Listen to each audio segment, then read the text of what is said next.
2 दिन बाद अयोध्या में वो होने जा रहा है जो 2 युग पहले हुआ था। प्रधानमंत्री नरेंद्र मोदी दिवाली से पहले अयोध्या जाएंगे तो भगवान श्री राम का राज्याभिषेक करेंगे।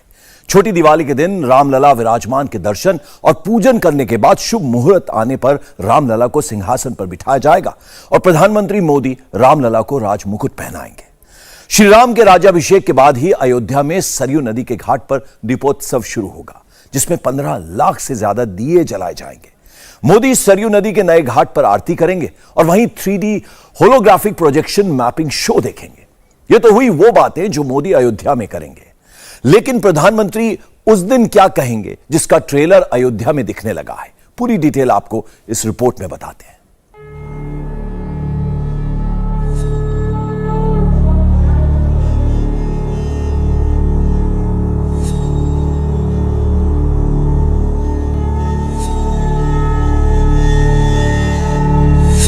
सियावर रामचंद्र की, सियावर रामचंद्र की जय सिया राम, जय सिया राम। दैहिक दैविक भौतिक तापा, राम राज नहीं काहू ही व्यापा। अर्थात जहां दैहिक या शारीरिक कष्ट ना हो, जहां दैवीय प्रकोप ना हो और जहां किसी प्रकार का भौतिक अभाव ना हो, ऐसा होता है राम राज्य। गोस्वामी तुलसीदास जी ने राम राज्य की विशेषताओं के बारे में आगे लिखा है। सब नर कर ही परस्पर प्रीति, चल ही स्वधर्म निरत श्रुति नीति।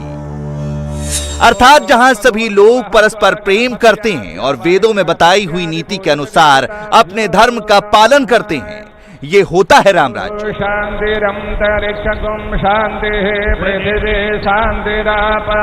श्री राम भारत के रग रग में है, जन जन के मन मन में है,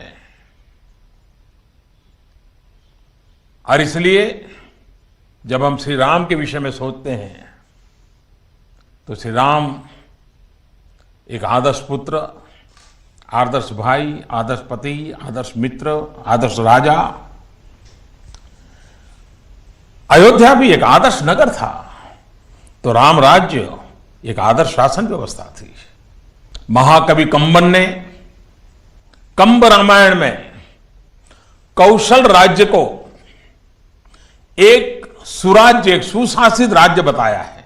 गोस्वामी तुलसीदास जी ने भी रामचरितमानस में राम राज्य का विस्तार से वर्णन किया है। राम राज्य यानी जहां कोई गरीब ना हो, दुखी ना हो, कोई किसी से घृणा न करता हो, जहां सभी स्वस्थ और सुशिक्षित हो, जहां प्रकृति और मनुष्य के बीच तालमेल हो। महात्मा गांधी भी इन्हीं विशेषताओं की वजह से राम राज्य की बात करते थे। निश्चित तौर पर एक ऐसा शासन था जहां व्यक्ति, पर्सन इंपॉर्टेंट नहीं, बल्कि प्रिंसिपल इंपॉर्टेंट हुआ करते थे। अयोध्या के राजा रामचंद्र पौराणिक महापुरुष हैं। श्री राम के राज्य का, श्री राम की शासन व्यवस्था का वर्णन सनातन धर्म के धर्म ग्रंथों में है। मोदी और योगी बार बार राम राज्य की बात करते हैं। सवाल है कि क्या राम राज्य आ रहा है? क्या राम राज्य को साकार करने वाली सरकार आ गई है? राम राज्य, इन 2 शब्दों में जादू है। भारत जब अंग्रेजों का गुलाम था, तब महात्मा गांधी ने आजादी मिलने के बाद राम राज्य लाने का वादा करके करोड़ों करोड़ भारतीयों को आजादी के आंदोलन से जोड़ लिया था। गांधी जी अपने भाषणों में बार बार राम की बात करते थे। गांधी जी अपने लेखों में राम राज्य का जिक्र करते थे।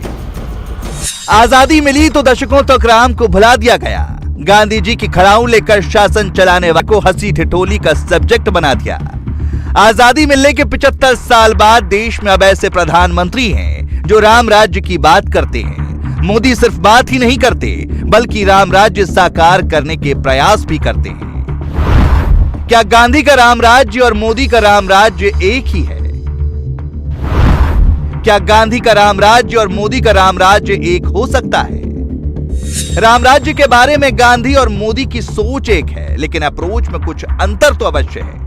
महात्मा गांधी थ्योरेटिकल सेंस में राम राज्य की बात करते थे, नरेंद्र मोदी प्रैक्टिकल सेंस में राम राज्य लाने की कोशिश करते हैं।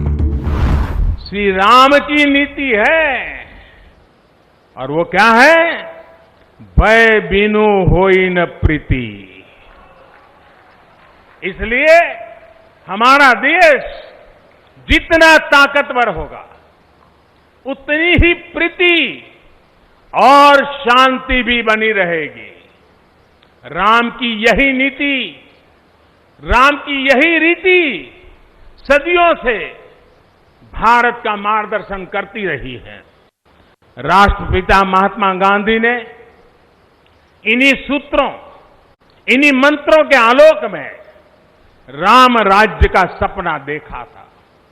राम का जीवन, उनका चरित्र ही गांधी जी के राम राज्य का रास्ता है।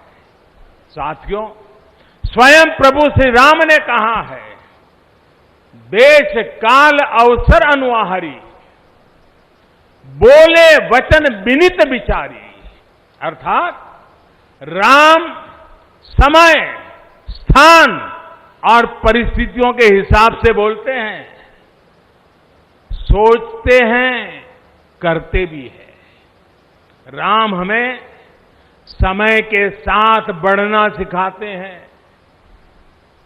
समय के साथ चलना सिखाते हैं। राम परिवर्तन के पक्षगर है, राम आधुनिकता के पक्षगर है। शक्तिशाली भारत, संपन्न भारत, विकसित भारत, आधुनिक भारत, आत्मनिर्भर भारत, अपने ज्ञान पर स्वाभिमान करने वाला भारत, परिवर्तन को अपनाने वाला भारत, राम राज्य के लिए यह नरेंद्र मोदी की सोच है। राम राज्य की व्याख्या गांधी जी ने भी की, राम राज्य की व्याख्या नरेंद्र मोदी भी करते हैं। सबसे पहले आपको बताते हैं कि राम राज्य की व्याख्या गोस्वामी तुलसीदास जी ने कैसे की। अवधपुरी में जब राजा रामचंद्र का शासन था, तब कैसी थी अयोध्या और कैसे थे अयोध्या के लोग। श्री रामचरितमानस के उत्तरकांड में गोस्वामी तुलसीदास जी ने लिखा है, राम राज बैठे त्रिलोका, हर्षित भय गए सब शोका। अर्थात श्री रामचंद्र जी के राज्य पर प्रतिष्ठित होने पर तीनों लोकों में प्रसन्नता छा गई। बैर न कर काहू सन कोई, राम प्रताप विषमता सोई। अर्थात सबके शोक मिट गए, किसी से किसी की कोई दुश्मनी नहीं रही। अल्प मृत्यु नहीं कवनी उपीरा, सब सुंदर सब बिरुज शरीरा। अर्थात अल्प आयु में किसी की मृत्यु नहीं होती और ना किसी को कोई पीड़ा होती है, सभी के शरीर सुंदर और निरोग हैं। राम राज कर सुख संपदा, बरनी न सकई फनीस शारदा। अर्थात राम राज्य में सुख संपत्ति इतनी ज्यादा है कि शेष जी और मां सरस्वती भी उसका वर्णन नहीं कर सकती।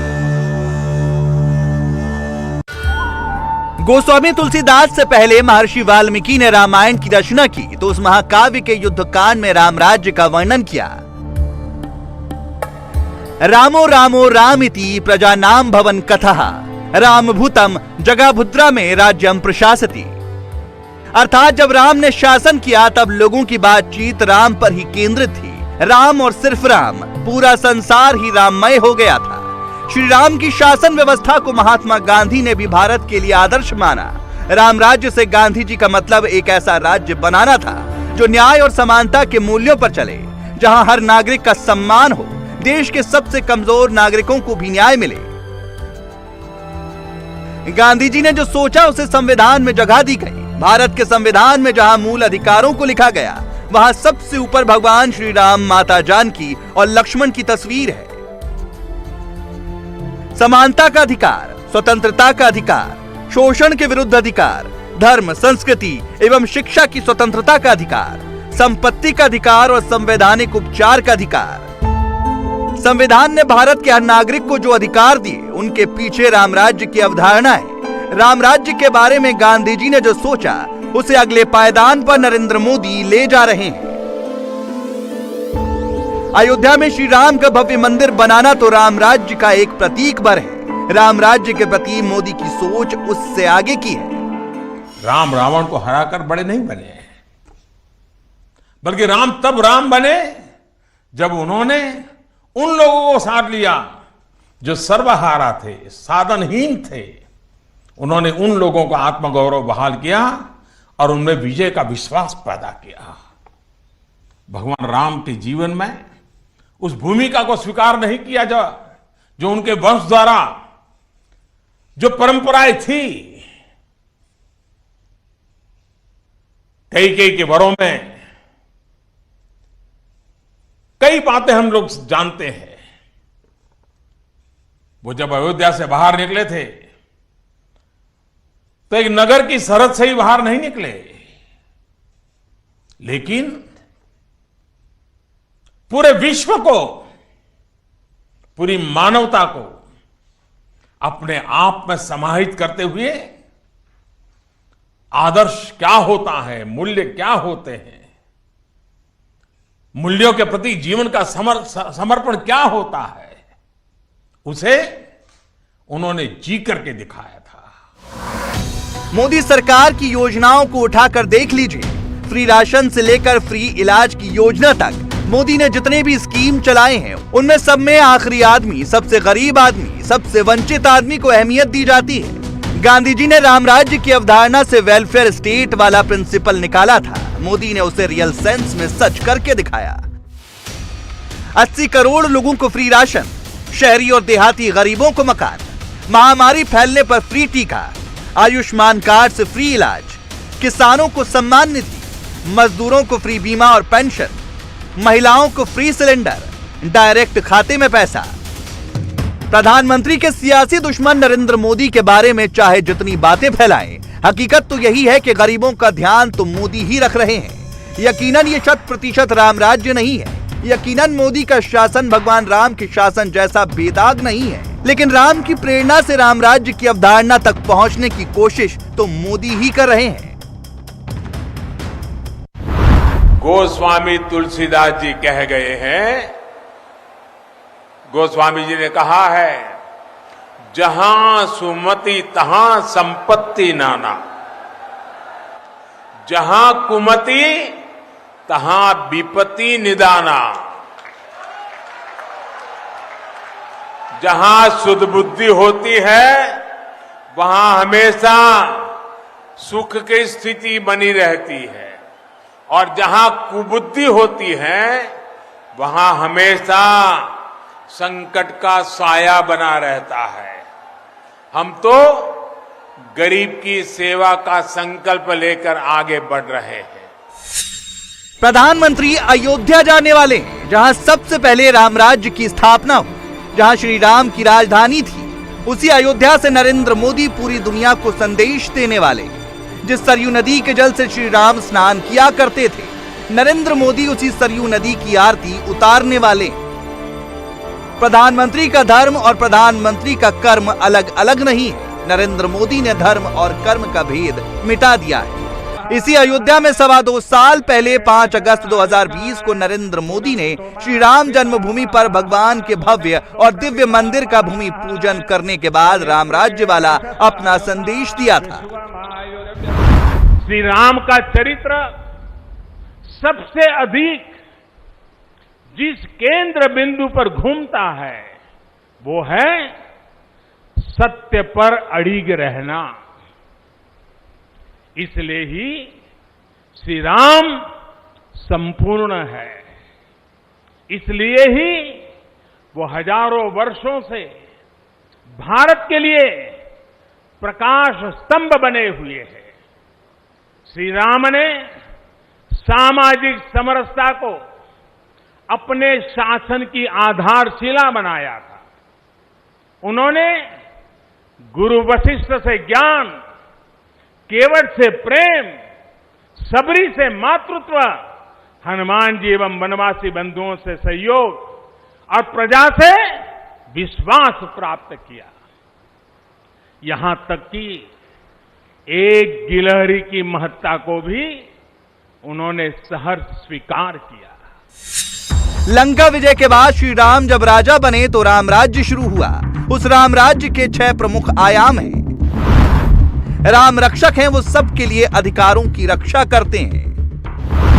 राम प्रजा वत्सल हैं, यानी वो प्रजा की रक्षा करते हैं। राम शरणागत की भी रक्षा करते हैं। राम पारखी हैं, सुयोग्य व्यक्ति को अधिकार देते हैं। राम जन्मभूमि को मां समान समझते हैं। राम शत्रु को भी सम्मान देने वाले हैं। राम राज्य के इन आयामों का मिरर इमेज कहीं और नहीं दिखता। मोदी भगवान नहीं है, मोदी में ईश्वरीय शक्ति नहीं है, वो हाड़ मास के इंसान हैं। राम को अयोध्या का राजवंश परंपरा से मिला। मोदी जनता के वोट से प्रधानमंत्री बनते हैं और हर 5 साल पर जनता की अदालत में परीक्षा देने जाते हैं। फिर भी सरकार को राम राज्य के करीब तक ले जाने की कोशिश करते हैं। इसका कारण जानते हैं आप? इसका पहला कारण तो यही है कि मोदी राम को समझते हैं। मोदी भारत और भारत के लोगों के लिए राम की अहमियत को जानते हैं। साहब आप देखिए रामायण में क्या बात है और एक शासन कैसा, उसका क्या उदाहरण है।